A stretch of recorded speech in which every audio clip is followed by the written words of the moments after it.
जय जिनेंद्र बच्चों। हम सब बहुत सुंदर और स्मार्ट दिखना चाहते हैं ना। वैसे ही अंजलि, वो भी सुंदर दिखना चाहती थी और कई बार उसने अपना फेस क्लीन किया, फिर भी उसका स्किन कलर फेयर ही नहीं हो रहा था। उसको इतना वरिड देखकर उसकी मम्मा बोली, अरे बेटा, why are you getting so worried?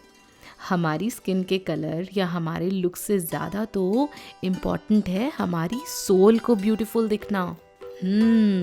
आओ मैं तुम्हें किंग ऑफ हस्तिनापुर, 6 खंड के अधिपति, एक चक्रवर्ती की कहानी सुनाती हूँ। He was very charismatic and he had incredible wealth. वो थे चक्रवर्ती सनत कुमार। एक दिन सौधर्म इंद्र की सभा में उनके हैंडसम लुक्स की, उनकी ब्यूटी की खूब प्रशंसा हो रही थी। ये सुनकर स्वर्ग के 2 देव राजा सनत कुमार को देखने के लिए उनकी सिटी हस्तिनापुर आ गए। चक्रवर्ती सनत कुमार राजसभा में, मतलब अपने कोर्ट रूम में आने के लिए रेडी ही हो रहे थे। थोड़ी देर में वो राज्यसभा में आए तो देवों ने कहा कि आपके लुक्स तो पहले जैसे सुंदर नहीं रहे। लेकिन सभा में बैठे हुए सभी लोगों को तो किंग पहले जैसे ही दिख रहे थे। किसी को राजा में कोई भी चेंज नहीं लग रहा था। उन सबको एक्सप्लेन करने के लिए देवों ने क्या किया मालूम है? They asked for a container filled with water. उन्होंने पानी से भरा हुआ पॉट सबको दिखाया, फिर सबसे छुपाकर उस पॉट से क्या किया पता है? उस पॉट से उन्होंने 1-2 ड्रॉप्स पानी की निकाल ली। अब उन्होंने सबसे दोबारा पूछा, do you see any difference? Everybody said, नहीं, ये तो वैसे ही है पहले जैसा भरा हुआ। तो देवों ने कहा कि जैसे ड्रॉप्स यानी कि बहुत ही कम पानी के निकलने से आपको कोई चेंज नहीं दिखाना पॉट में, ऐसे ही हम सबकी लाइफ में with every passing day, every passing year, हम में जो चेंज हो रहा है ना, वो बहुत ही माइन्यूट है और स्लो है, इसलिए दिखाई नहीं देता। पर सच तो यही है कि हम जैसे कल थे वैसे आज नहीं है। एंड वी विल नॉट से एनी ब्यूटीफुल और हैंडसम आवर होल लाइफ। हमारी आयु, हमारी एज जो हर पल कम हो रही है, उसको तो हम कभी नोटिस ही नहीं कर पाते। ये सब सुनकर सनत कुमार चक्रवर्ती सोचने लगे कि wow, every minute of life is so important. सबका जन्म और मरण तो पहले से ही डिसाइडेड है। इसलिए इस मनुष्य जीवन को पाकर, इस ह्यूमन लाइफ को पाकर मैं किन अनइम्पॉर्टेंट चीज़ों में अपना टाइम वेस्ट कर रहा हूँ। ऐसा सोचते सोचते उन्हें वैराग्य हो गया और उन्होंने मुनि दीक्षा ले ली और वो डीप फॉरेस्ट में, डार्क फॉरेस्ट में कठोर तपस्या करने लगे।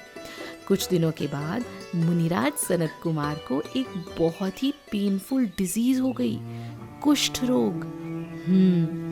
इस डिजीज से तो उनकी पूरी बॉडी में से ब्लड और पानी निकलने लगा। बहुत दर्द भी होता था और बहुत ही बैड स्मेल भी आती थी बॉडी से। इतनी टफ कंडीशंस में भी मुनिराज सनत कुमार अपनी तपस्या करते रहे।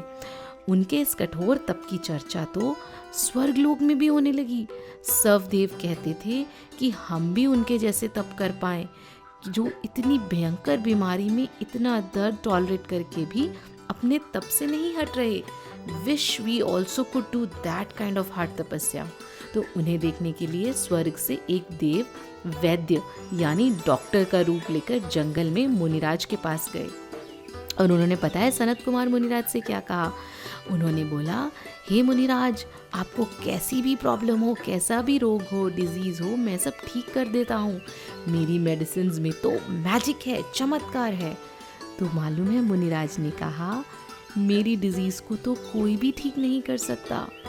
डॉक्टर ने बोला, अरे नहीं, मैं सब ठीक कर सकता हूँ, बताओ तो कौन सा रोग है? तो मुनिराज ने बहुत ही शांत भाव से कहा, मेरा रोग तो है जन्म लेना।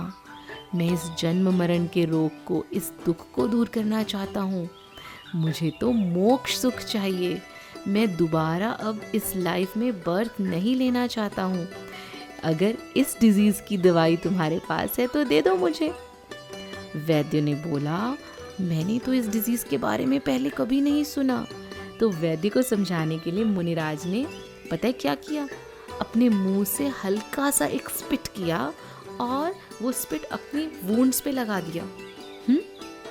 और पता है क्या हुआ, उनका हाथ पहले जैसा सुंदर और एकदम शाइनी बन गया। That disease went away. You know what this means? It means कि वो मुनिराज चाहते तो अपने आप की बॉडी का रोग अपने आप ठीक कर सकते थे, लेकिन still he continue doing that तपस्या, क्योंकि उनको तो सबसे बड़ी डिजीज जन्म और मरण के दुख को खत्म करना था। तो मुनिराज ने कहा, मैं अपनी इस छोटी सी डिजीज को तो कभी भी ठीक कर सकता हूँ, लेकिन ये शरीर, ये बॉडी मेरी ही नहीं, ये तो यहीं रह जाने वाली है, तो मैं इसकी चिंता क्यों करूँ? मुझे तो सिर्फ अपनी आत्मा का ध्यान करना है, फिर इस बॉडी में कुछ भी होता रहे, उससे मुझे क्या। और वो देव वॉज स्टन्ड। उस देव ने मुनिराज की बहुत प्रशंसा करी और कहा, धन्य हैं आप जैसे मुनिराज, जिनके पास इतनी स्पेशल रिद्धि सिद्धि होते हुए भी आपने उसका प्रयोग अपने खुद को ठीक करने के लिए नहीं किया और फिर भी कठोर तपस्या करते रहे। ऐसा कहकर वो वैद्य जो बने थे ना, वो देव वापस स्वर्ग में चले गए। मुनिराज अपने थॉट्स को प्योर करते गए और धीरे धीरे सभी कर्मों को खत्म करके उन्होंने क्या प्राप्त कर लिया? केवल ज्ञान। एंड अल्टीमेटली ही अटेन्ड मोक्ष। तो बच्चों, बहुत पुण्य कर्मों से हमें ये मनुष्य गति मिली है। हमने ज़रूर पहले बहुत अच्छे काम किए होंगे जब हमें ये ह्यूमन लाइफ मिली, मनुष्य गति में जन्म लिया और हमें जैन धर्म मिला। हम अपने हर एक मिनट को अब आगे से अच्छे से यूटिलाइज करेंगे और अपने अल्टीमेट गोल मोक्ष को अचीव करने के लिए जितना हो सके उतना अच्छा काम करने की कोशिश करेंगे ना? जय जिनेंद्र।